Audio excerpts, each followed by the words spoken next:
Assalamualaikum warahmatullahi wabarakatuh. Halo pemirsa, apa kabar Anda hari ini? Kembali lagi berjumpa dengan saya Nur Harisya Pratiwi dalam program Suara Sriwijaya.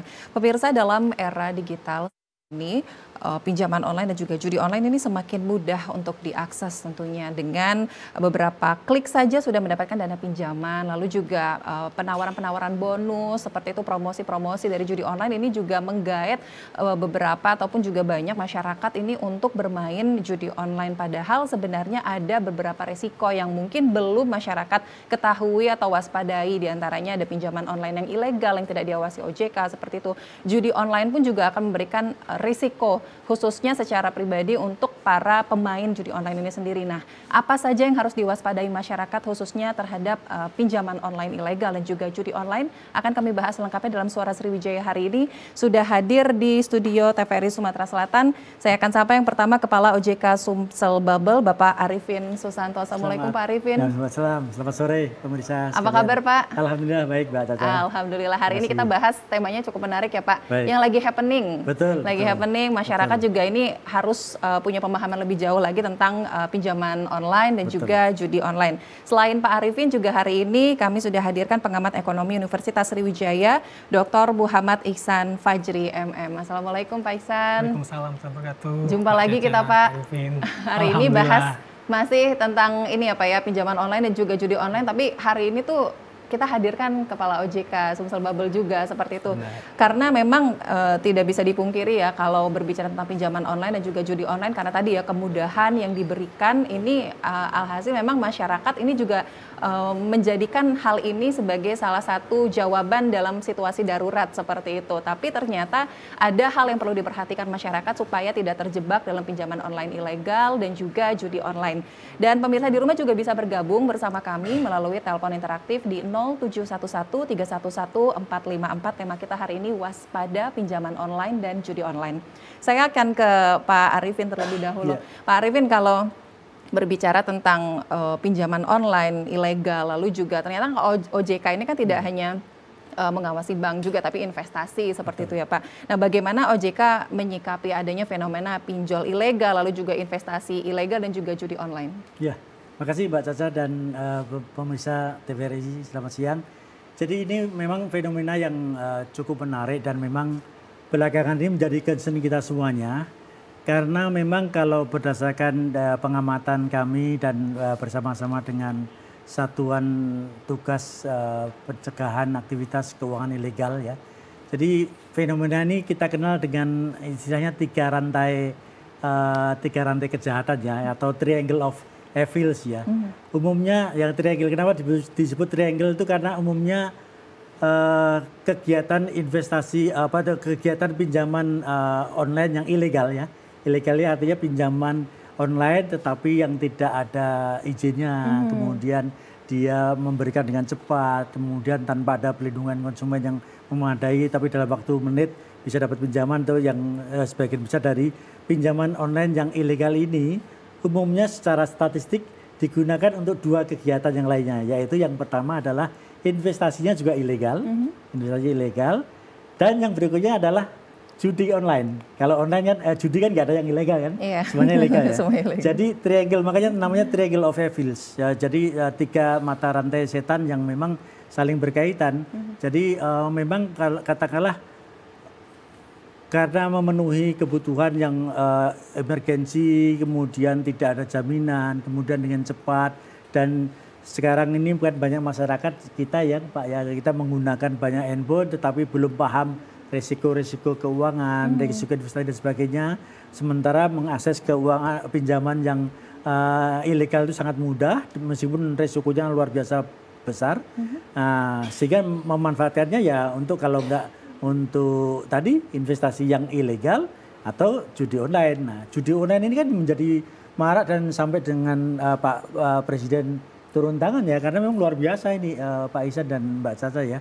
Karena sampai bulan keempat ini aja ya, di tahun 2024 itu di Tenggarai sudah ada 100 triliun yang dengan sekitar 4 jutaan yang pelaku-pelakunya ya. Jadi kalau di tahun sebelumnya, tahun 2023 itu hampir 327 triliun transaksi yang ditengarai dilakukan melalui judi online. Meskipun OJK kemudian bekerja sama dengan Kominfo dan juga dengan Satgas Judi Online itu sudah membekukan hampir 6 ribuan rekening, tetapi juga seperti jamur muncul lagi yang lainnya sebagainya.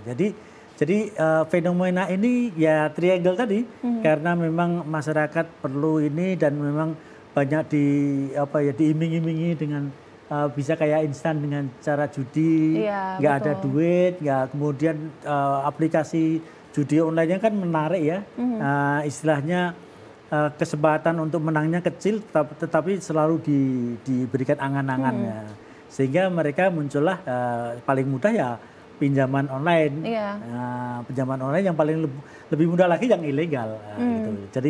Jadi karena ilegal memanfaatkan gampang meskipun risikonya luar biasa tinggi sekali. Jadi kira-kira fenomenanya bisa kita ringkas dalam tiga rantai kejahatan tadi ya. Karena jadi pinjaman online ilegal digunakan untuk investasi yang ilegal juga, atau kalau enggak judi online yang lebih gampang. Caranya gimana? Pinjam lagi tambal sulam dari pinjaman-pinjaman yang bukan dari yang pinjaman online yang legal, tapi yang ilegal. Karena ilegal tadi pasti lebih mudah dan lebih cepat ya Pak prosesnya, makanya masyarakat mungkin juga lebih tergiur seperti itu. Ternyata penggunaan pinjaman ilegal ini, pinjol ilegal ini juga untuk ke investasi ilegal dan juga judi online seperti itu. Nah kalau dari sisi akademisi seperti apa nih Pak Ihsan menyikapi adanya fenomena pinjol ilegal, juga investasi ilegal dan juga judi online yang juga semakin marak saat ini? Ya, seperti kita ketahui ya, bahwa memang teknologi saat ini memudahkan hidup kita gitu ya. Teknologi sekarang sampai anak kecil pun sudah bisa menggunakan teknologi. Nah, cuma memang ada dampak negatif ya dari munculnya teknologi ya, yaitu salah satunya adalah kejahatan digital ini. Ya, termasuk salah satunya tadi judi online dan juga pinjaman online yang ilegal. Ya, sebenarnya ya saya sependapat dengan kata Pak Arifin tadi ya, ini kita kembali lagi sekarang ya, di masa sekarang ini khususnya Gen Z gitu ya, itu ada yang namanya gaya hidup. Ya, kalau kita melihat perilaku, ya kita dalami perilaku, bahwa sekarang beberapa khususnya kaum milenial dan Gen Z ini ingin mendapatkan sesuatu dengan cepat. Ini kembali ke perilaku. Sebenarnya yang sebaik-baiknya pinjaman itu adalah pinjamannya produktif sebenarnya. Artinya kita meminjam untuk bisa nanti berupa investasi atau melakukan kerja yang menghasilkan kembali. Sehingga ada hitung-hitungannya ya, ketika nanti return yang didapat itu lebih tinggi daripada bunga, itulah saatnya yang baik untuk meminjam. Tapi ketika kita membeli barang konsumtif ya yang memang dipakai tidak menghasilkan kembali ya, atau bukan jadi aset tetap ya, itu potensi kita akan memakan pendapatan harian kita, pendapatan bulan kita untuk membayar kembali. Gitu kan. Nah, kadang-kadang kita tidak memperhitungkan itu. Kita tidak memperhitungkan apakah kita mampu. Dan juga lemahnya dari sisi analisis kan, karena pinjol ilegal ya. Pasti kan saya yakin tidak ada proses analisis di situ. Apalagi memeriksa slik ya Pak, ya mungkin tidak ada gitu ya. Karena memang tujuannya, saya pernah baca juga, itu tujuan untuk dimacetkan. Supaya apa? Supaya nanti ada denda ataupun bunga tinggi yang akan mencekik, dan itu yang menjadi target mereka. Dan kita lihat fenomena sekarang itu banyak yang bunuh diri loh. Sampai penagihannya pun itu luar biasa tidak manusiawi. Ya, dipermalukan lewat media sosial, ya lewat beberapa saluran yang memang itu sangat membahayakan. Memang salah satunya cara dan satu-satunya cara itu menghindari. Nggak ada kata lain, itu hindari. Ya, dan ini juga mungkin berkaitannya dengan literasi. Ya. Kita sependapat literasi dan edukasi yang merupakan tanggung jawab kita bersama. Dan ini kita tidak bisa menggantungkan saja hanya ke pemerintah, OJK, tapi butuh peran aktif masyarakat, ya, media, akademisi, dan banyak pihak, banyak stakeholder di situ. Iya, jadi tidak bisa tidak hanya mengandalkan satu OJK saja seperti itu ya, masyarakat di sini kan berpikirnya, apalagi ketika pinjol ilegal ini sudah mencatut logo OJK ya Pak ya, tanpa dicek lebih lanjut lagi, ternyata padahal sebenarnya belum terdaftar dan tidak diawasi OJK. Nah kalau dari OJK sendiri gitu Pak ya, apakah ini sebenarnya sudah ada regulasi terkait dengan pinjaman online ini sendiri yang mungkin masyarakat sebenarnya juga belum ketahui bahwa pinjol ini tadi ya sudah diatur dan tidak semuanya legal seperti itu. Iya. Terima kasih Mbak Caca. Jadi pemirsa, jadi untuk gampangnya ya sebenarnya kalau di ketentuan kita yang boleh menyelenggarakan, apakah boleh menyelenggarakan pinjaman online kalau legal pasti bisa, karena kita ada peraturan POJK-nya tentang pendanaan bersama ya, pendanaan bersama yang berbasis teknologi informasi ini memang legally memang diizinkan oleh OJK, termasuk juga ada juga sisi tentang POJK tentang perlindungan konsumen. Nah nanti bedanya apa yang tadi Mas Ihsan sampaikan tadi bahwa kenapa yang dinamakan pinjaman online-nya legal itu bisa karena ada tata caranya. Tata cara apa? Tata cara untuk dalam konteks perlindungan konsumen. Jadi satu untuk ngecek legal atau ilegalnya itu mudah sebenarnya ya. Kalau dalam konteks legal pastinya harus ada legalitas dan logiknya, kemudian ada aspek perlindungan konsumennya. Nah ini aspek perlindungan konsumen yang banyak yang belum tahu.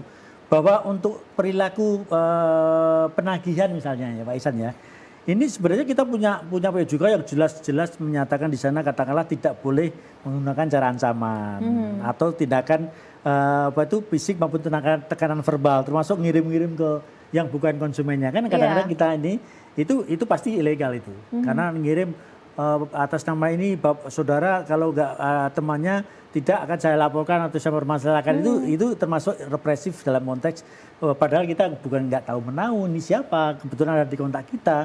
Nah itu jelas-jelas tidak boleh melanggar ya.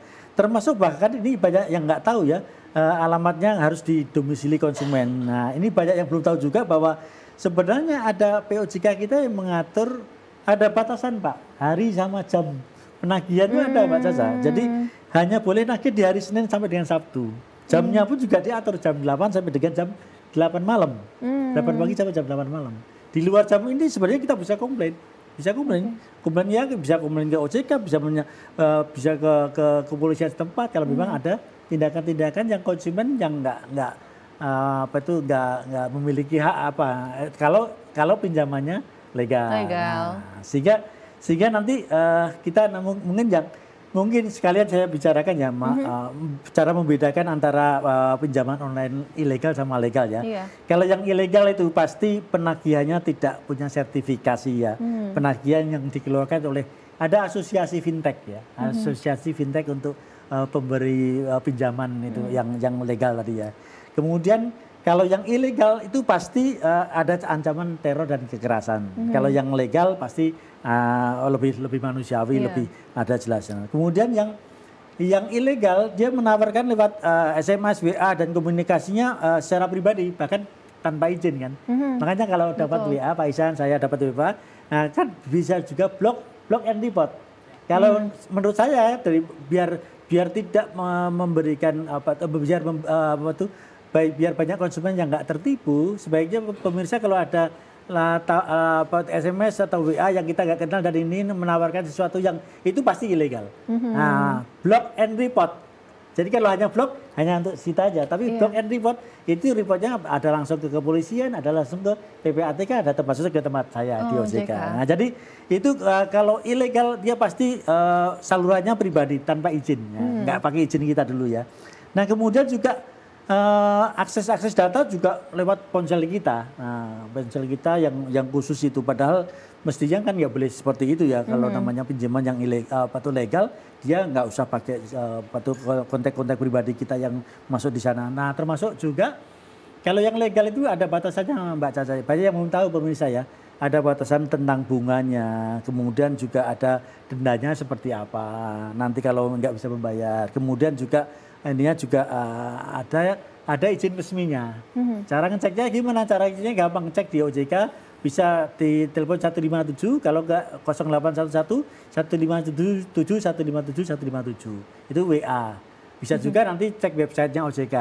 Apakah pinjaman ini legal atau ilegal, itu ada. Jadi kita bisa ngecek di alert sistemnya di OJK, itu bisa melihat ngecek pinjaman legal atau ilegal, termasuk investasi legal atau ilegal. Nah, jadi gitu ya.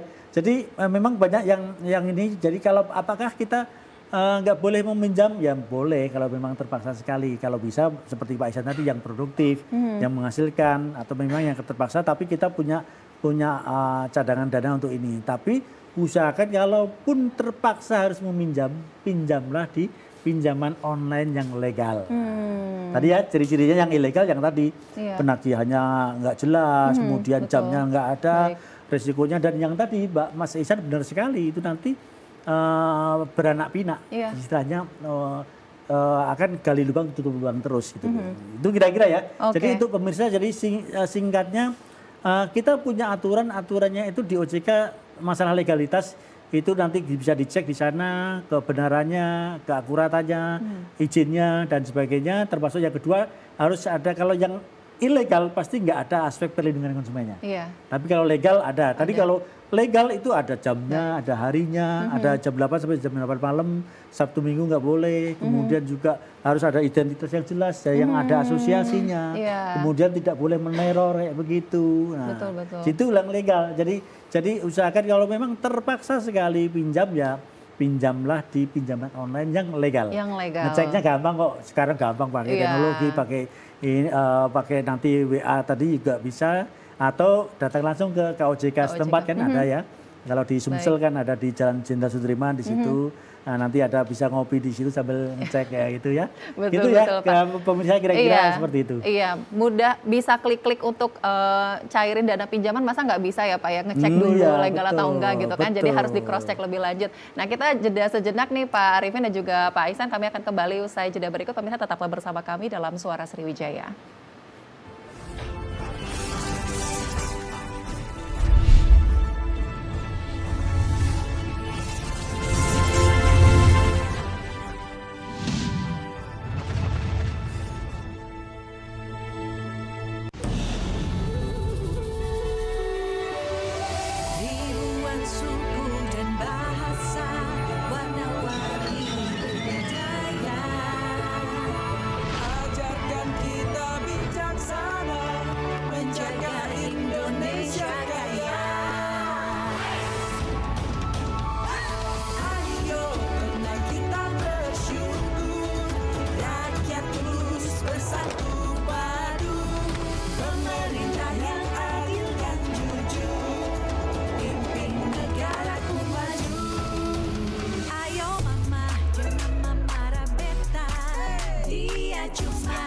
Cuma pegang peta. Ayo mama, jangan mama marah beta. Lah orang muda punya biasa.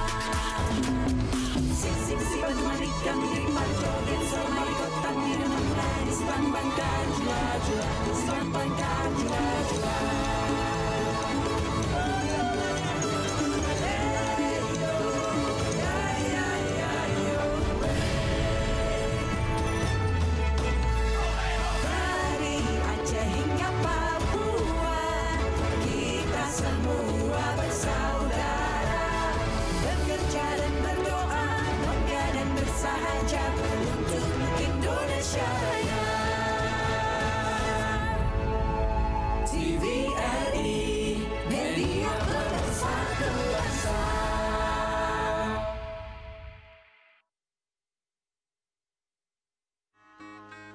Kebudayaan agraris yang selaras dengan alam diekspresikan dalam alunan nyanyian yang diiringi petikan gitar tunggal khas Sumatera Selatan.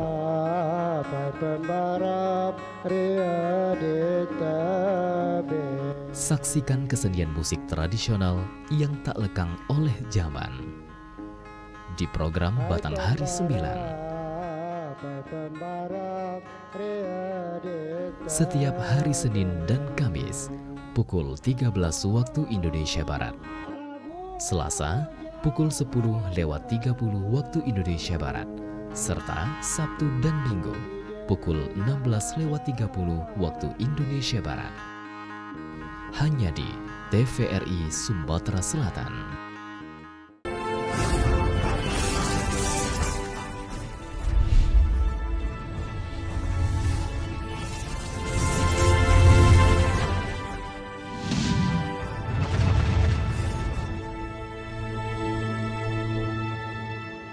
Pemirsa, terima kasih Anda masih bersama kami dalam Suara Sriwijaya. Tema kita hari ini yaitu waspada pinjaman online dan judi online. Narasumber kita ada Pak Arifin dan juga Pak Ihsan di sini. Dan pemirsa di rumah juga bisa bergabung bersama kami melalui telepon interaktif di 0711-311-454. Saya akan ke Pak Ihsan dulu nih, Pak Ihsan. Kalau tadi ya seperti yang disampaikan oleh Pak Arifin bahwa sebenarnya sudah ada nih pembedanya antara tadi kan pinjaman online yang legal dan juga ilegal, tapi di satu sisi masyarakat masih saja selalu terjebak di lingkup itu gitu. Apakah memang artinya perilaku masyarakat kita, artinya dalam literasi keuangan yang mereka kurang, lalu juga pendidikan secara finansialnya juga memang tanda kutip tidak ingin tahu gitu, menutup mata, tapi ketika terjebak langsung seperti menjadi korban yang paling utama, seperti itu. Silakan. Ya, memang kalau kita lihat ya, mungkin saya mengutip data OJK juga, OJK kan selalu mengadakan survei nasional literasi dan inklusi keuangan, ya, baik itu konvensional maupun syariah. Kita lihat memang ada fenomena bahwa literasi itu lebih rendah daripada inklusi. Artinya adalah pemahaman dari masyarakat itu lebih rendah daripada jumlah masyarakat yang sudah mengakses ke lembaga keuangan. Dan ini merupakan suatu fenomena yang cukup menarik sebenarnya. Artinya banyak masyarakat yang sudah punya produk jasa keuangan, tapi belum memahami secara optimal manfaat, risiko, dan lain-lain terkait produk keuangan tersebut. Dan ini memang saya sependapat dengan kata Pak Arifin dan kata Mbak Cacah ya, bahwa literasi dan edukasi ini memegang peranan penting. Ya. Kita lihat memang dengan adanya teknologi saya sampaikan tadi bahwa semua jadi lebih mudah, baik itu mau melakukan kegiatan-kegiatan maupun sampai mengakses ke jasa keuangan. Ya. Sangat mudah ya, malah untuk membuka rekening bank saja kadang-kadang kita tidak perlu ke bank lagi. Iya, betul. Ya. Sampai dengan akses pinjaman pun ya, karena semua database kan kita sudah bisa terrecord ya, jadi kita bisa melihat ke situ ya, oh ini prestasinya seperti apa nasabah ini. Nah, ini yang perlu kita perhatikan, bahwa kalau ya ada sampai satu jasa keuangan yang mungkin tidak memeriksa lagi, atau mungkin hanya dengan sekali foto ya, minta foto KTP atau apa itu langsung cair ya, dan kita bisa lihat bunganya juga ya. Tadi Pak Arifin sudah sampaikan bahwa Asosiasi Fintech ya Pak ya, pembiayaan itu juga mengatur ya, kalau saya tidak salah itu maksimal 0,3% per hari. Nah, kita bisa cek, hati-hati kalau ada yang memberikan bunga lebih dari situ, itu sangat berpotensi itu pinjol ilegal. Sudah pasti itu pinjol ilegal, karena di regulasi pun sudah dia tidak patuhi seperti itu ya. Dan ya tadi ya, kadang-kadang ya kalau saya baca juga dari PPATK, bahwa pinjol ilegal ini juga bukan berasal dari dana yang syah gitu ya, secara ini betul. Ya. Bisa jadi dari kejahatan internasional ya, kegiatan-kegiatan yang kriminal yang memang sengaja dia melakukan TPPU atau tidak pernah pencucian uang untuk nanti ya, memang tujuannya bukan untuk membantu masyarakat, ya, tapi memang untuk mengeruk lagi keuntungan sebanyak-banyaknya. Tujuan utama dia. Sehingga masyarakat dimudahkan ya, dengan catatan kadang-kadang dia tahu nih penghasilan masyarakat hanya misalnya sekian. Ada batas atas minimal dia bisa ngangsur. Dia terabas saja. Ya, karena tujuannya, oke, misalnya saya hanya mampu 3 juta harusnya dianalisa. Tapi dia bisa dipinjam mungkin sampai angsuran 10 juta misalnya. Otomatis 1 bulan pasti kolaps. Ya, itu tujuan seperti Pak Arifin sampaikan tadi. Nah, itu perlu kita waspadai. Bahwa hati-hati sekali, kita bisa ciri-cirinya banyak tadi ya. Menawarkan secara pribadi itu kan dilarang tadi kan di peraturan ya. Kemudian juga suku bunga yang sangat tinggi ya. Kadang-kadang masyarakat perlu mengetahui ya, seolah-olah bikin kecil mungkin 3%, tapi lihat dulu per hari. Ya. Kita kadang-kadang kan 10% itu kecil ya. Kalau satu tahun ya oke lah mungkin ya. Nah, tapi kalau udah 3% per hari, kalau dikali 30 udah 90% itu sangat tidak mungkin gitu ya, kita untuk mengembalikan dengan sebesar itu bunganya. Nah, itu perlu masyarakat tuh mengetahui, karena mereka pun sudah mengerti trik-trik untuk mengelabui gitu ya, seolah-olah mereka legal, seolah-olah mereka diawasi OJK, terdaftar di OJK gitu ya. Kadang-kadang mereka juga membuat website palsu, Pak. Saya pernah temukan website palsu, soalnya itu website OJK, ada nama mereka di dalamnya, Pak. Ini fenomena juga, modus juga. Ya. Kalau nggak percaya silakan cek di sini. Mungkin www.ojk.wordpress, saya nggak tahu gitu ya. Seolah-olah itu website OJK asli. Nah, itu yang perlu juga menjadi perhatian kita. Seolah-olah ini benar, tapi ini salah, ini palsu gitu. Nah, ini kita perlu edukasi bahwa website OJK itu adalah ojk.go.id. Tidak ada yang lain. Kalau di luar itu berarti itu bukan website OJK. Nah, ini sekarang modusnya udah banyak. Karena OJK udah mengajak masyarakat yuk cek di website. Tapi masyarakat sekarang pertanyaannya website yang mana? Ya kan? Atau bisa cek tadi WA. Iya. WA yang mana? Iya, Nah, ini perlu juga kita sosialisasi juga banyak pihak tadi bahwa semakin kita membuat suatu perlindungan, semakin juga orang akan mengelabui masyarakat tadi dengan cara-cara supaya masyarakat semakin yakin.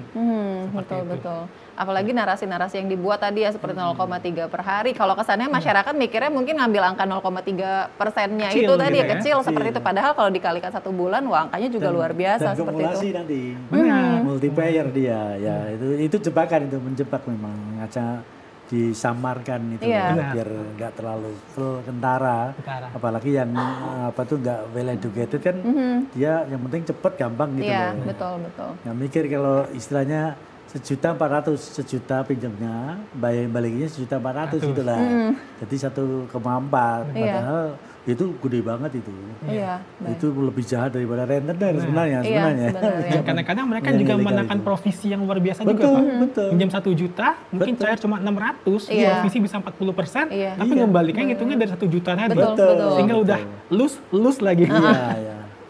Ini luar biasa sekali gitu ya, artinya jebakan yang seperti ini karena narasi-narasi yang dibuat sedemikian rupa membuat masyarakat tertarik tadi ya akhirnya. Nah ini kalau saya kembali lagi ke Pak Arifin ya Pak, sebenarnya bagaimana sih Pak cara untuk memastikan transaksi keuangan ini bahwa memang benar-benar yang legal seperti itu kan, jadi supaya masyarakat tadi kan, kalau tadi kan mungkin masyarakat melihatnya dari satu sisi saja seperti itu, tapi ada banyak aspek seharusnya Pak yang diperiksa seperti itu, silakan. Iya Mbak Caca dan pemirsa, jadi ada satu cara yang mudah dan mungkin bisa kita sosialisasikan ke saudara-saudara kita ya. Istilahnya 2L. Makanya kalau simbol kami dengan literasi itu 2L gini. Oke. 2L apa tuh?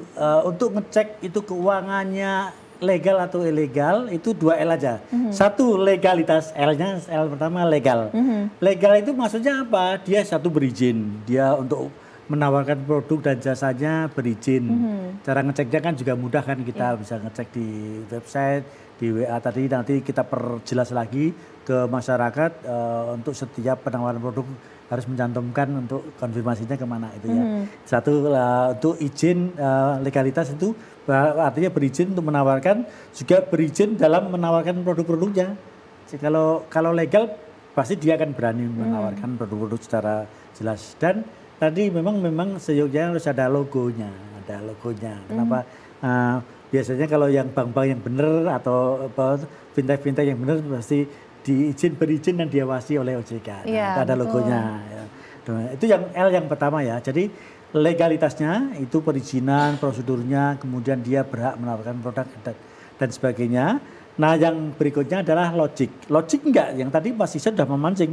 Kalau misalkan katakanlah investasi bunganya sebulan 5-10% itu doesn't make sense. Itu bank-bank aja udah nutup aja. Udah kalau itu nggak usah ada bank-bank, udah saya tutup semuanya kalau memang benar-benar ini. Jadi logisnya itu ceknya dari mana? Satu, manfaatnya harus berbanding dengan risikonya. Nah jadi manfaat sama risiko itu orang yang semakin tinggi high risk pasti high return, tapi risikonya juga harus kamu pahami. Jangan pas begitu rugi baru komplain ke OJK. Ya itu ada juga yang nakal juga. Cuma itu begitu pas investasinya aman-aman saja, meskipun itu ilegal nggak ngelapor, tapi begitu rugi baru lapor. Nah, jadi manfaat sama risiko itu harus diperhatikan ya. Kemudian yang logik tadi juga diperhatikan antara hak dan kewajibannya. Saya berhak dapat 1 juta tadi kata Mas Ihsan, tapi kok cuma dapat 600, ya itu berarti antara hak sama kewajiban nggak seimbang. Mestinya di komplain dulu ke ininya tadi. Nah kemudian yang ngecek lagi juga legalitasnya juga bisa logiknya juga ada nggak dia mekanisme untuk perlindungan konsumennya. Nah jadi gitu. Kalau ada mekanisme perlindungan konsumen, nah kita bisa yakin bahwa ini berarti juga ada istilahnya alert ya. Jadi makanya kalau dicek nanti di website, nanti bisa dicek di www.ojk.go.id /nya ada waspada investasi. Nah nanti di sana ada ratusan perusahaan investasi yang legal Pak. Nah, yang ilegal pun juga ada nanti yang selalu ada update di sana. Jadi bisa dilihat dari website kita atau mungkin bisa telepon atau yang tadi sambil walk in sambil ngopi-ngopi di OJK Sumsel ada tuh misalnya ya. Gitu ya. Jadi kira-kira gampangnya seperti apa nanti adik-adik anak kita, saudara kita gampangnya coba 2L. Satu legalitasnya, izin dan sebagainya untuk menawarkan produk dan sebagainya. Yang kedua adalah logiknya. Legalitas tadi juga termasuk perlindungan konsumennya, hak dan kewajibannya seimbang. Kalau misalkan pinjam 1 juta ya harus 1 juta itu. Jangan sampai 1 juta dipotong dulu 400. Nanti 600 masih bayarnya 1 juta. Wah, berat sekali. Itu lebih mengerikan, lebih mengerikan daripada rentenir kalau karena yang ilegal tadi kan. Iya. Wah, ini artinya masyarakat juga harus semakin waspada seperti itu ya Pak ya. Apalagi kalau tadi kan kalau dia resikonya tinggi, memang mungkin memberikan keuntungan yang cukup tinggi juga, tapi masyarakat juga harus menggarisbawahi nih bahwa keuntungan yang diberikan mungkin tinggi, tapi resiko yang akan diberikan juga pun akan lebih tinggi seperti itu. Ya. Nanti kita masih ada segmen berikutnya untuk membahas tema kita lebih dalam lagi bersama Pak Arifin dan juga Pak Iksan. Namun usai jeda berikut, tetaplah bersama kami dalam Suara Sriwijaya.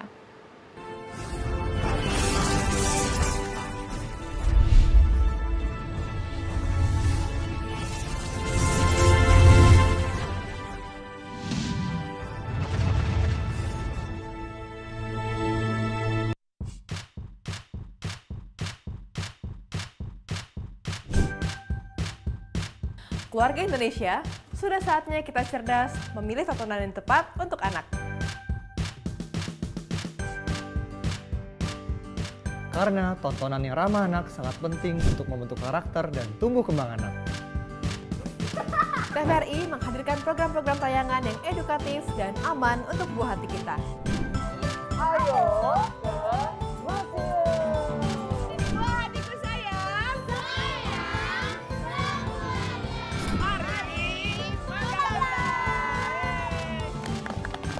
kami, anak-anak Deva, hidup dari lonceng. Seru-seru kan acaranya? Seru banget! Teman-teman jangan lupa nonton TVRI ya. Dan pastinya ramah untuk anak.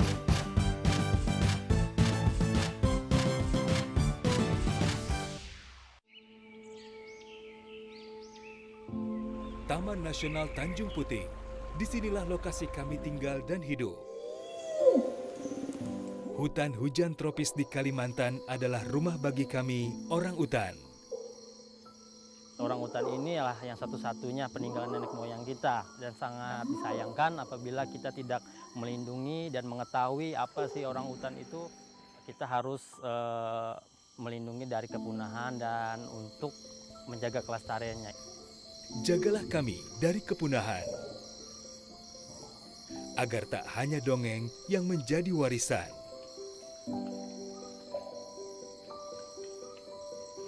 Kami juga memiliki hak hidup yang sama seperti kalian, manusia. Pelihara hutan, selamatkan orang utan dari ancaman kepunahan.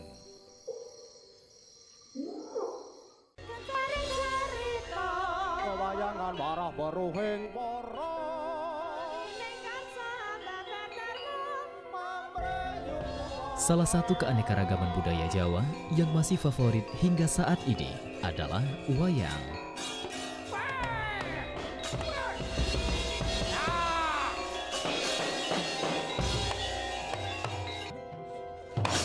Seni pertunjukan dengan alur cerita yang menarik ini hadir menemani pemirsa pecinta warisan budaya asli Indonesia dengan beragam cerita dan daun kondang.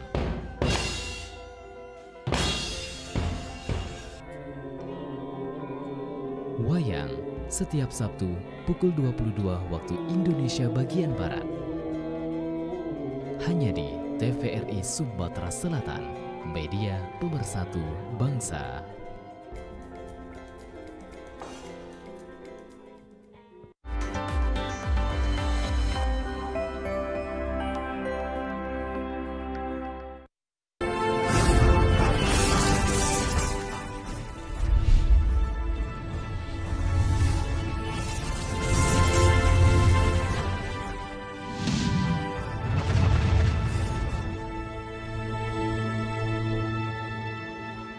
Baik pemirsa, terima kasih Anda masih bersama kami dalam Suara Sriwijaya. Tema kita hari ini itu waspada pinjaman online dan juga judi online. Pembahasannya bersama Pak Arifin dan juga Pak Iksan. Mungkin saya akan ke Pak Iksan lagi nih. Pak Iksan, kalau tadi ya melihat seperti itu kan banyak sekali tadi penawaran-penawaran khusus seperti itu yang diberikan kepada masyarakat, janji-janji atau sesimpelnya kalau misalnya ada kasusnya kan ada yang minyak goreng harganya murah bisa didapatkan tapi dengan syarat foto KTP dan lain sebagainya yang akhirnya sebenarnya KTP seperti itu dimanfaatkan untuk kejahatan-kejahatan lain seperti itu. Nah, apa sih sebenarnya yang harusnya dilakukan masyarakat khususnya supaya memang tidak tergiur dengan penawaran yang seperti itu? Ya, kita perlu berhati-hati ya, masyarakat perlu berhati-hati bahwa kalau kita pikir apa sih sebenarnya relevansinya foto KTP dengan minyak goreng gitu ya. Saya rasa pemerintah tidak mungkin membutuhkan itu gitu ya. Apalagi KTP kan elektronik sekarang semua bisa diakses ya. Malah hampir tidak diperlukan ya kalau masyarakat mau membeli minyak goreng itu harus tunjukin foto sama KTP gitu ya. Dan juga banyak modus-modus juga sebenarnya yang berbahaya. Nah, ini perlu kita juga sampaikan ke masyarakat ya.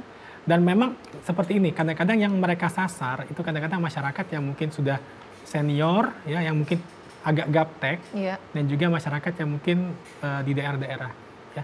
Saran saya ya, kalau memang nanti ada ada orang yang meminta KTP atau foto KTP itu kita bisa cross check mungkin dengan anaknya ya, minta dampingi. Ya, jangan sendiri. Kadang-kadang mereka ini nggak usah Bu, ibu aja atau bapak aja. Nah, itu hati-hati ya. Kita bisa dampingi dengan orang yang lebih capable. Kalau memang ada modus seperti itu. Bapak, kita ada jual minyak goreng murah nih Pak, tapi syaratnya Bapak foto sama KTP nih, minta nomor rekening lagi misalnya kan, for what, untuk apa gitu kan. Nah, kita kalau ada modus seperti itu, ya masyarakat mungkin bisa nanti dulu ya. Saya mungkin bisa diskusi dulu, mungkin yang kalau tetangga yang lebih paham atau mungkin ketua RT-nya kalau dia di suatu wilayah atau mungkin dengan anaknya ya, sehingga ini memastikan apa benar prosedurnya harus dijalankan. Gitu. Jangan kita percaya saja. Gitu ya. Nah, ini lebih aware ke situ. Karena kan ya 5 menit kok Bu, cuma bentar kok Bu, atau ini saya kasih tambahan Bu. Nah, itu kan mencurigakan ya. Pasti mencurigakan sekali loh, kok saya mau dikasih uang gitu ya, saya mau beli kok dikasih uang. Nah, itu pasti ada sesuatu. Ada udang di balik batu. Dan itu perlu kita waspadai. Ya, kita ya bukannya kita jadi suuzon enggak ya, tapi dengan adanya banyak fenomena ya waspada itu perlu. Ya, waspada itu perlu, apalagi kaitannya dengan HP, kode OTP, PIN ya. Even saya yakin petugas bank tidak akan pernah minta OTP. Ya, apalagi orang di luar bank gitu ya, yang minta OTP gitu ya. Foto dengan KTP dan lain-lain. Itu perlu kita waspadai. Bukan kita suuzon ya, tapi kita perlu double check kembali. Apakah ini memang benar dibutuhkan atau ini modus baru? Karena cukup banyak itu, Mbak Caca. Ya, dengan Pak Arifin cukup banyak di masyarakat. Yang saya tahu di daerah dekat rumah saya pun pernah terjadi seperti itu. Akhirnya loss. Ya, akhirnya loss. Namanya tercatat memiliki pinjaman ya, dia yang ditagih, tapi uangnya diambil orang lain. Iya, artinya kalau sudah berkaitan dengan data pribadi ya tadi melalui KTP, berkas-berkas pribadi itu artinya benar-benar harus diperhatikan lagi supaya tidak sampai menjadi korban dari modus-modus seperti itu. Nah, mungkin saya kembali ke Pak Arifin ya. Pak Arifin kan tema kita hari ini tidak hanya pinjaman online, namun juga judi online nih, Pak, yang juga jadi tema utama seperti itu ya. Nah, kalau dari Pak Arifin sendiri melihat seperti itu, bagaimana sih Pak perkembangan judi online di Indonesia? Ya, ini cukup memprihatinkan ya. Kita termasuk negara yang juara ya. Juara tapi mengerikan ya, juara judi online. Dan memang kalau data dari PPATK dan Kominfo itu kan untuk sampai dengan Mei 2024 ini kan transaksi nilai transaksi judi online ini diperkirakan sampai mencapai 600 triliun ya. Dengan jumlah transaksinya ya, transaksi artinya yang ngebit maupun yang lewat slot dan sebagainya itu sampai dengan Mei 2024 ini 14.755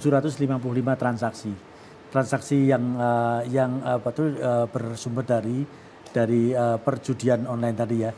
Meskipun memang ada provinsi-provinsi yang terbesar ya, termasuk dari ada Jawa Barat, DKI Jakarta, kemudian Jawa Tengah, Jawa Timur, Banten ya, termasuk di sini juga cukup masuk besar juga ya. Betul. Masuk besar juga di transaksi yang di Sumsel ini. Dan yang lebih menyedihkan lagi memang status sosial pengguna judi online itu lebih banyak ke masyarakat menengah bawah, Pak. Dan ini yang sangat memprihatinkan banyak juga yang iseng-iseng sambil istilahnya potensi menangnya kecil tetapi selalu ketagihan terus ya.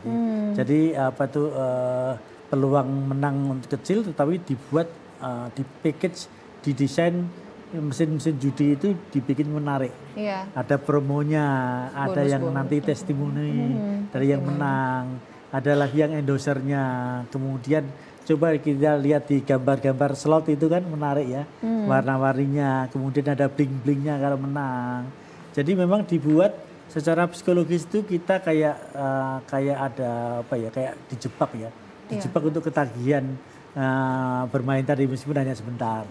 Padahal begitu sudah ketagihan ya sudah kayak addicted itu ya. Jadi memang kira-kira judi online itu perkembangannya luar biasa mengerikan itu Mbak Caca, yang kita semuanya bersama-sama dengan pemerintah dan Satgas yang ada kita ikut memberantas tadi ya.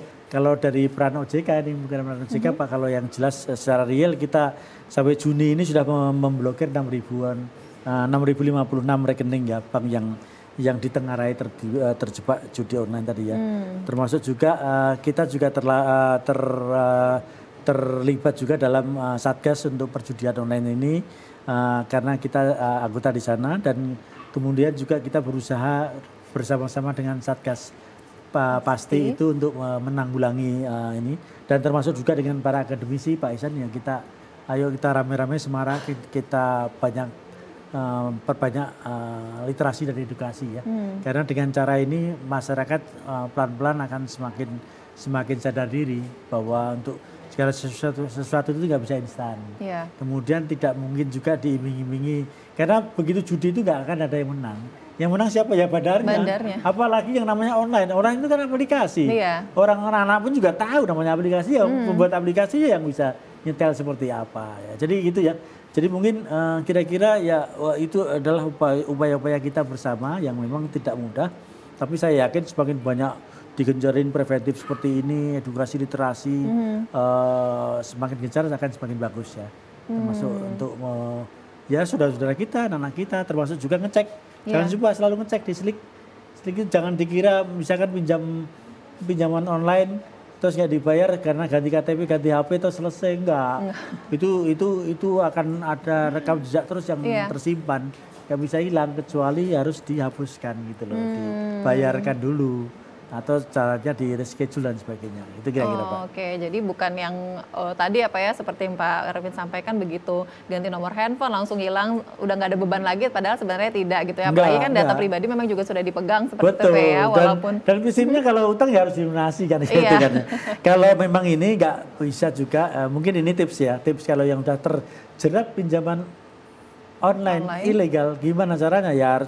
Kalau sebisa mungkin dilunasi, jangan pakai gali lubang tutup lubang, ya terpaksa harus keluarga dekat yang ini. Nah nanti kalau memang ada penagihan yang tidak proper dan tidak sopan dan memaksa dan sebagainya ya lapornya bisa ke Polda setempat, bisa ke websitenya polisi cyber, termasuk juga ke OJK. Kan bisa juga. Nah kemudian kalau ada penagihan yang tidak etis tadi, yang tidak beretika, ya nggak apa-apa diblokir nomornya. Nah, kasih tahu ke ponsel kita bahwa kita mendapat ini dari pinjaman ilegal. Jadi biar dia juga mikir-mikir juga. Nah, kalau memang masih terus-terusan dan berat nggak bisa dibayar lunas, ya udah ajukan aja fair, ajukan keringanan, apakah pengurangan bunga atau perpanjangan waktu. Fair, kalau fair mestinya mereka juga akan mikir juga. Iya, betul. Artinya dikomunikasikan dengan baik ya. Dengan baik-baik. Tapi ya prinsipnya kalau utang ya harus dilunasi, dibayar gitu ya. Prinsipnya kalau bisa ya jangan sampai berhutang itu kan. Iya, benar-benar Pak. Kecuali kalau memang udah kepepet dan harus untuk produktif seperti itu ya Pak, tidak untuk konsumtif. Kuncinya tadi Pak Isa setuju sekali. Jangan untuk konsumtif, jangan untuk gaya hidup. Katanya kalau kita akan jatuh karena kebanyakan gaya katanya. Jadi benar-benar harus dipertimbangkan seperti itu. Baik, kita masih ada satu segmen lagi pemirsa, usai jeda berikut Suara Sriwijaya akan kembali.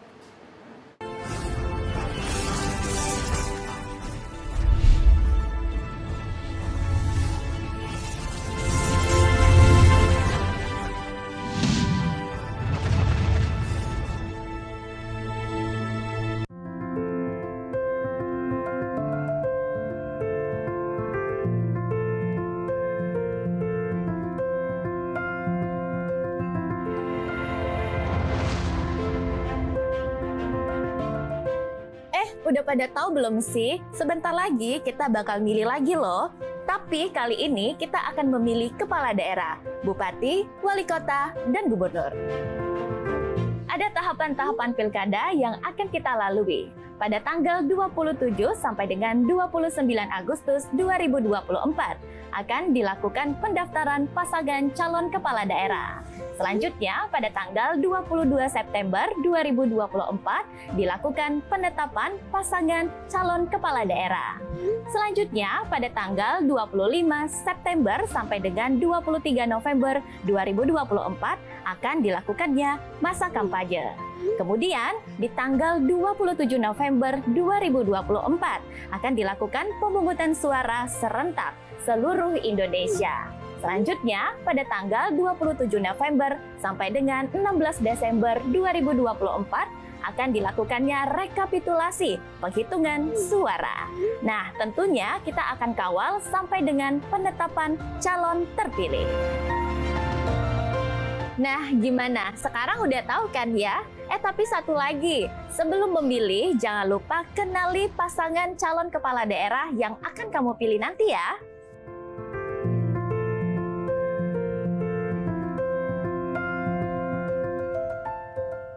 Ingat ya, 27 November 2024, gunakan hak suaramu.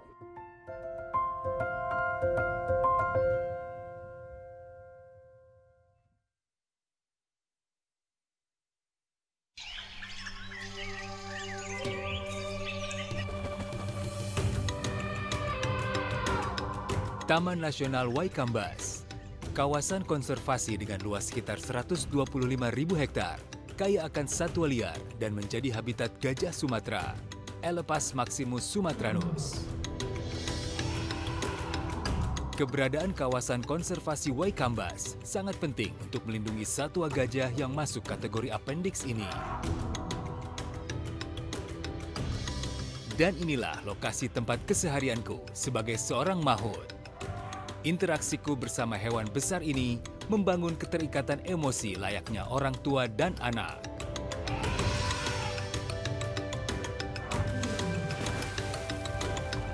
Gajah merupakan hewan sosial yang cerdas dan memiliki ingatan yang kuat. Hewan besar berbelalai panjang ini sangat peka dan berkomunikasi melalui sentuhan, penciuman, juga suara.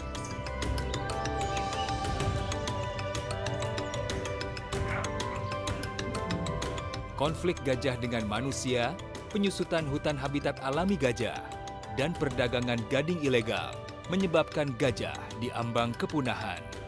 Satu pesanku, hidup berdampingan dengan gajah, cegah kepunahan.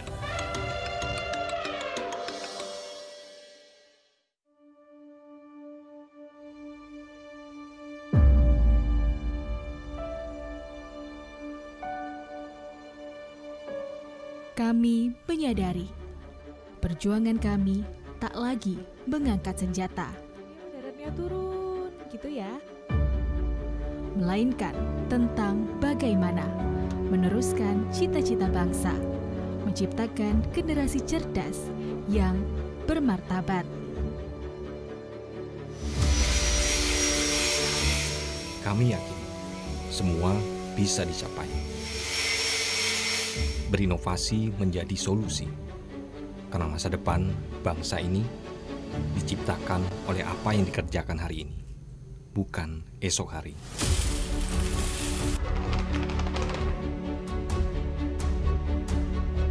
Kami sadar tak perlu menjadi yang hebat untuk membangun negeri ini, melainkan fokus mengembangkan kreativitas akan lebih berarti bagi yang menikmati.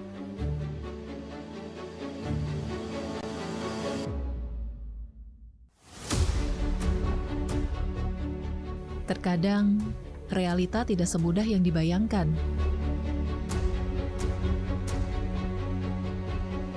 Kami tak pernah menyerah pada apa yang dihadapi.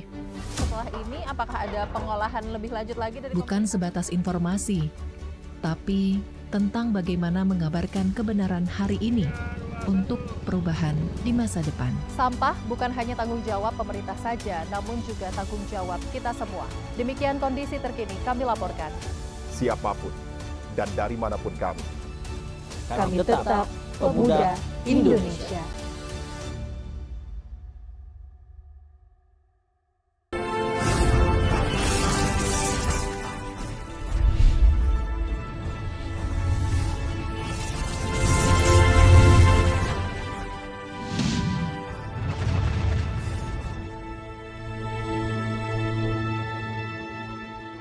Pemirsa, terima kasih Anda masih menyaksikan Suara Sriwijaya dan saya akan kembali berbincang dengan Pak Arifin serta Pak Ihsan. Tapi mungkin saya akan ke Pak Ihsan terlebih dahulu ya Pak. Pak Ihsan, kalau melihat tadi ya judi online seperti itu, ini yang menyedihkannya adalah fenomena ini tidak jarang, tidak sedikit anak-anak dan juga remaja yang terpapar dengan permainan atau dari judi online ini sendiri. Nah, seperti itu. Bagaimana ini Pak sebaiknya peran pendidikan khususnya mungkin dalam memberikan materi lebih jauh lagi, edukasi lebih jauh lagi terkait hal ini gitu supaya memang benar-benar generasi muda yang tercipta ini ke depannya itu bukan yang generasi yang kecanduan dengan judi online seperti itu. Silakan. Ya, kalau kita lihat fenomena lagi ya dari sisi mungkin parenting ya. Iya. Kadang-kadang kita anak usia 5 tahun pun udah dikasih handphone, smartphone. Kita tahu smartphone itu bisa mengakses banyak hal. Iya. Ya kan? Apalagi kalau tanpa pengawasan orang tua yang memadai. Dan ini sebenarnya perlu pengawasan ya. Kalau anak-anak kecil ya, ketika dia melihat nih, oh ada sesuatu nih, ya dia ingin, kan awal dari keinginan, oh saya ingin punya ini, saya ingin punya ini, tapi saya nggak punya uang. Iya. Ya kan? Tiba-tiba nanti ada iklan atau ada mungkin semacam ajakan ya untuk Anda bisa dapat uang cepat nih, beli 1 slot saja misalnya, nanti untungnya bisa berlipat-lipat. Dan ini perlu kita dari dini, ya mungkin juga dari pengawasan orang tua sampai nanti ke sekolah, ya kita juga perlu mengawasi itu. Iya. Ini fenomenanya sudah banyak terjadi ya, karena apa ya? Karena kita lihat memang kecenderungan ya baik itu di kota maupun di daerah gitu ya, di pedesaan itu semua orang sudah punya handphone, sudah bisa mengakses handphone, ya kan? Kalau nama judi online pasti orang bisa mengakses itu nomor satu permasalahan. Betul, apalagi iklannya di mana-mana tuh ya. Nah, nanti kedua baru dari segi literasi atau pendidikan tadi, bahwa ketika sudah punya handphone, ada hal yang boleh dimainkan atau diakses, ada yang tidak. Nah, ini perlu kita tekankan. Memang judi online saya sependapat dengan Pak Arifin tadi, ya iklannya menarik, ya. Betul. Kadang-kadang dia mulai dari slot yang kecil, hanya mungkin 10.000. Tapi bukan itu tujuan mereka awal. Dia mengajak orang dari kecil dulu. 10.000 kalah, cuma lo 10.000. Atau 10.000 menang, dapat 20.000. Wah menang nih, menarik nih. Kan? Wah saya bisa beli nih, bisa beli mainan, asal bisa beli kebutuhan-kebutuhannya. Mungkin tersiar mereka loh kadang-kadang. Ya kadang-kadang untuk judi online itu mereka tidak untuk pembelian barang-barang primer ataupun sekunder, malah karena tersiar. Saya pengen handphone nih. Ya saya pengen smartphone nih, saya nggak ada uang nih, saya ikut judi aja, siapa tahu saya bisa dapat nih. Itu yang dipikir mereka pertama kali gitu kan. Nah ini perlu kita waspadai ya, bahwa jangan pernah sampai masuk walaupun hanya kita masangnya slot kecil atau apa, karena itu akan menimbulkan efek kecanduan. Ya. Saya sependapat dengan Pak Arifin, yang menang pasti bandar. Tidak mungkin dia bikin itu untuk buat orang lain kaya, enggak. Pasti untuk keuntungan pribadi dia. Betul. Tapi ada beberapa memang kita lihat polanya di awal waktu masih kecil ya mungkin dia dimenangin dulu. Iya. Ya kan? Apalagi sekarang kan analisis algoritma udah pakai robot. Iya, betul. Ya, oh ini belum pernah menang, kita menangin dulu nih. Sehingga dia terpacu nih. Iya. Wah saya mau nambah lagi. Kalau saya menang 10.000 dapat 20.000, saya masang 1 juta dapat 2 juta. Iya. Nanti masang kalah, nanti dimenangin lagi. Wah semangat lagi nih. Permainan psikologis yang dipermainkan. Betul. Itu yang berbahaya. Dan anak-anak remaja itu kan yang memang psikologisnya masih perlu bimbingan, itu sasaran empuk. Iya. Apalagi maaf ini anak-anak yang orang tuanya hanya kasih uang aja. Ini uang jajan kamu ya. Tanpa tahu belanja apa kamu hari ini. Betul. Uangnya habis kemana, kadang-kadang seperti itu. Itu yang bahaya. Nah itu ya perlu peran penting ya dari lingkungan keluarga, lingkungan sekolah, lingkungan pertemanan dan lain-lain. Itu menjadi peranan penting. Karena kalau generasi muda kita saja udah kena, ini bahaya sekali. Jadi apa negara gitu? Lalu kita mau bonus demografi. Iya, betul. Kita udah masuk bonus demografi, udah 70% penduduk kita itu usia produktif. Bayangkan kalau anak dari kecil saja udah kena judi online. Judi online, ya. Ini bukan jadi bonus demografi, tapi bencana demografi. Betul. Yang harusnya mereka punya pendapatan untuk bisa meningkatkan daya beli dan roda perekonomian, mereka nggak menghasilkan. Malah mereka, maaf, udah punya debt account. Iya, betul. Udah punya slot judi online. Iya, Bayangkan itu yang bagaimana bahaya, ya. generasi muda kita bisa hancur. Waduh, jangan sampai ini pokoknya artinya jadi perannya kita semua seperti itu. Kita punya peran dalam memberantas ini, tidak hanya tadi OJK saja, tapi di sini ada yang perlu kita ketahui juga. Tadi kalau Pak Arifin sempat menyampaikan bahwa Satgas Pasti ya Pak ya. Nah, betul. Satgas Pasti ini sebenarnya perannya seperti apa Pak dalam aktivitas keuangan ya, ini ilegal? penting sekali ya. Pembentukan Satgas Pasti ya, Pasti itu singkatan dari pemberantasan aktivitas keuangan ilegal ya, jadi pasti, makanya kita biar gampang itu mudah diingat ya.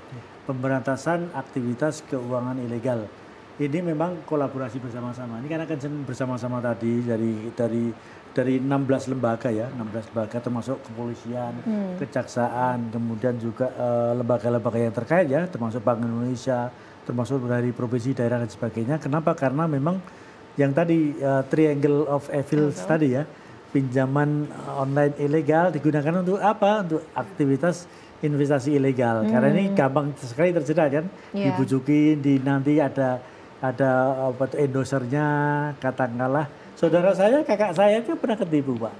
Apa umroh murah, apa tuh 15 juta. Sudah ada di berangkatan, tapi begitu udah bayar penuh ketipu nanti sama ini. Belum lagi nanti iming-iming yang lain, yang endorsernya memang dibikin menarik. Nah, jadi bisa aktivitas pinjaman online ilegal tadi digunakan untuk investasi yang ilegal atau yang judi online. Karena gampang merolehnya kan, pinjaman online ilegal kan gampang sekali. Dengan cukup ini, jangan hanya KTP. Nah, KTP tadi juga benar tadi, Pak Isan, di Jakarta baru-baru ini ada 26 orang nyari kerja, suruh foto KTP, bukti fotoin KTP, diputin semuanya sambil senyum, ini langsung dipakai 1,2 miliar dalam waktu 10 menit itu Pak. Dipakai semuanya untuk pinjaman online yang harus dibayarkan oleh yang bersangkutan. Dan ada juga fenomena yang sekarang ini agak cukup memberi perhatian juga, yang namanya jual beli rekening ya Pak. Jadi orang-orang yang yang miskin yang ini dikarinya pinjam KTP kamu, kalau enggak kamu tak kasih 200.000, kamu ke bank ini buka nama rekening, setelah itu kamu kasih kartumu sama buku tabungannya ke aku. Wah, padahal nggak tahu, kasih 500.000 tapi dipakai untuk pencucian uang. Nah, mengerikan kan. Jadi hal-hal yang seperti ini memang kita perlu berhati-hati ya. Jadi satuan tugas pemberantasan aktivitas ilegal tadi ya, termasuk juga nanti akan berkolaborasi untuk mengecek dengan lembaga-lembaga mana yang apa tuh legal, mana yang ilegal. Yang caranya tadi yang saya pemirsa sudah sampaikan, yang mudah, legalitas, izin dan sebagainya. Logik nggak? Kalau nggak logis, nah itu pasti tinggalkan ilegal. Ya, Pak. Ilogis berarti irasional, ilegal itu aja. Apa itu nggak punya legal berarti ilegal gitu aja. Udah semudah itu. Jadi kita perlu hati-hati ya. Mending pakai jalur-jalur sarana-sarana yang memadai. Memang cukup waktu ya, misalkan dengan bank atau dengan koperasi kan lebih mudah. Atau ya kalau terpaksa ya pinjam dengan saudara. Itu lebih bening daripada nanti malah timbal pinjaman yang ilegal dan terlibat dalam aktivitas transaksi ilegal dan judi online dan sebagainya ya. Lebih repot nanti kita membereskannya gitu loh. Kira-kira itu Mbak. Jadi Satgas Pasti itu adalah kolaborasi antara semua lembaga, termasuk yang dari Kementerian Agama, Perindustrian, Perdagangan, kemudian juga kepolisian dan sebagainya untuk mencegah aktivitas investasi ilegal. Oke, mungkin sedikit nih Pak, sedikit lagi kalau misalnya memberikan himbauan secara singkat sekali lagi untuk masyarakat nih khususnya supaya lebih waspada dan juga bisa melaporkan aktivitas keuangan ilegal misalnya. Ya, jadi singkatnya kita tuh punya kontak ya, kontak senternya OJK yang gampang nih, pokoknya 157, gampang ya, saya ulang 157. Nah, WA-nya juga ada, WA-nya kosong ditambahin depannya aja 081 ya. 081 157 157 157. Nah, itu WA ya. Jadi kontak senternya 157, WA-nya juga ada, WA-nya ada 081 157 157 157. Atau kirim surat email. Emailnya bisa langsung ke ini OJK Sumbaksel yang ada di Jalan Jenderal Sudirman itu, atau pakai ke konsumen.ojk .go.id gitu ya. Nah, itu ngecek di sana juga bisa. Bahkan termasuk yang tadi investasi ini bodong atau enggak, pinjaman ini online legal atau enggak. Nah, itu tadi kontak 157 atau 081 157 157 157. Itu ya kira-kira. Nah, kalau mau langsung sekalian ngecek-ngecek ngopi-ngopi kalau pas sempat mampir di Jalan Jenderal Sudirman ya. Itu yang gedungnya baru, yang green building itu sambil ngecek-ngecek kita ya. Terima kasih. Ya, Pak, ya, baik. Semoga kita semuanya terhindar dari judi online. Amin, amin ya Rabbal Alamin. Terima kasih Kepala OJK Sumsel Bubble Bapak Arifin Susanto, lalu juga Pengamat Ekonomi Universitas Sriwijaya Dr. Muhammad Ihsan Fajri MM telah bergabung bersama kami hari ini. Informasinya luar biasa. Semoga pemirsa di rumah juga lebih awas, lebih waspada dan semakin bijak juga dalam bertransaksi keuangan ya, apalagi secara digital. Akhir kata saya Nur Harisya Pratiwi pamit. Wassalamualaikum warahmatullahi wabarakatuh. Sampai jumpa.